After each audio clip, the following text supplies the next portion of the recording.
Telugu audio Bible ద్వితీయోపదేశకాండము 21వ అధ్యాయము.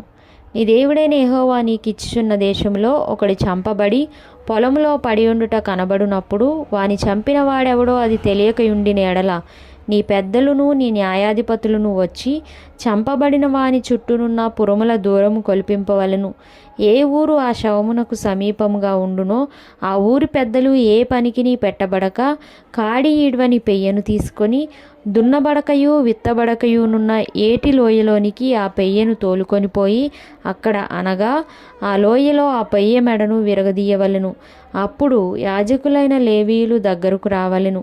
యెహోవాను సేవించి యెహోవా నామమున దీవించుటకు ఆయన వారిని ఏర్పరచుకొనెను గనుక వారి నోటి మాట చేత ప్రతి వివాదమును దెబ్బ విషయమైన ప్రతి వ్యాజ్యమును విమర్శింపబడవలెను. అప్పుడు ఆ శవమునకు సమీపమందున్న ఆ ఊరి పెద్దలందరూ ఆ ఏటి లోయలో మెడ విరుగదీయబడిన ఆ పెయ్య పైన తమ చేతులు కడుక్కొని, మా చేతులు ఈ రక్తమును చిందింపలేదు, మా కన్నులు ఇది చూడలేదు. యెహోవా, నీవు విమోచించిన నీ జనమైన ఇశ్రాయేలీయుల నిమిత్తము ప్రాయశ్చిత్తము కలుగనిమ్ము. నీ జనమైన ఇశ్రాయేలీయుల మీద నిర్దోషి యొక్క ప్రాణము తీసిన దోషమును మోపవద్దని చెప్పవలెను.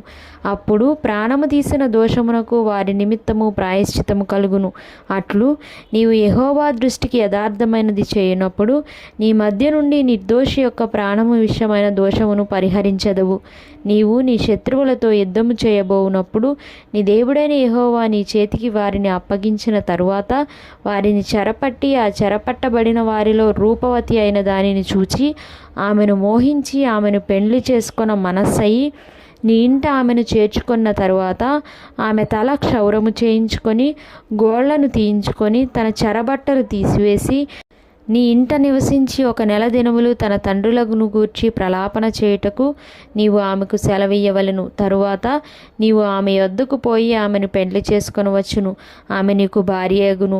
నీవు ఆమె వలన సంతుష్టి నొందని ఎడల ఆమె మనస్సు వచ్చిన చోటికి ఆమెను సాగనంపవలనే గాని ఆమెను ఎంత మాత్రమును వెండికి అమ్మకూడదు. నీవు ఆమెను అవమానపరిచితివి గనుక ఆమెను దాసి వలె చూడకూడదు. ప్రేమింపబడునదొకతియు ద్వేషింపబడునదొకతియు 2 భార్యలు ఒక పురుషునికి కలిగి ఉండి ప్రేమింపబడినదియు ద్వేషింపబడినదియు వాని వలన బిడ్డలు కని జ్యేష్ఠ కుమారుడు ద్వేషింపబడిన దాని కొడుకైన ఎడల తండ్రి తనకు కలిగిన దానిని తన కుమారులకు స్వాస్థ్యముగా ఇచ్చునాడు. ద్వేషింపబడిన దాని కుమారుడైన జ్యేష్ఠునికి మారుగా ప్రేమింపబడిన దాని కుమారుని జ్యేష్ఠునిగా చేయకూడదు. ద్వేషింపబడిన దాని కుమారునికి తండ్రి తన ఆస్తి అంతట్లో రెట్టింపు భాగం ఇచ్చి వానినే జ్యేష్ఠునిగా ఎంచవలెను. వీడు వాని బల ప్రారంభము గనుక జ్యేష్ఠత్వాధికారము వీనిదే.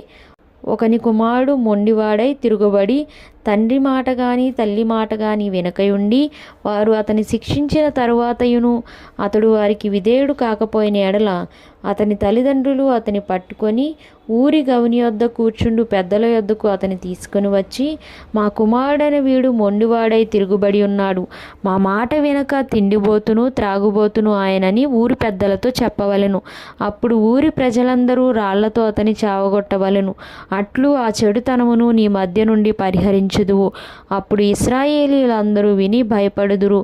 మరణశిక్షకు తగిన పాపము ఒకడు చేయగా అతని చంపి మ్రాను మీద వేలాడదీసిన ఎడల అతని శవము రాత్రివేళ ఆ మ్రాను మీద నిలవకూడదు.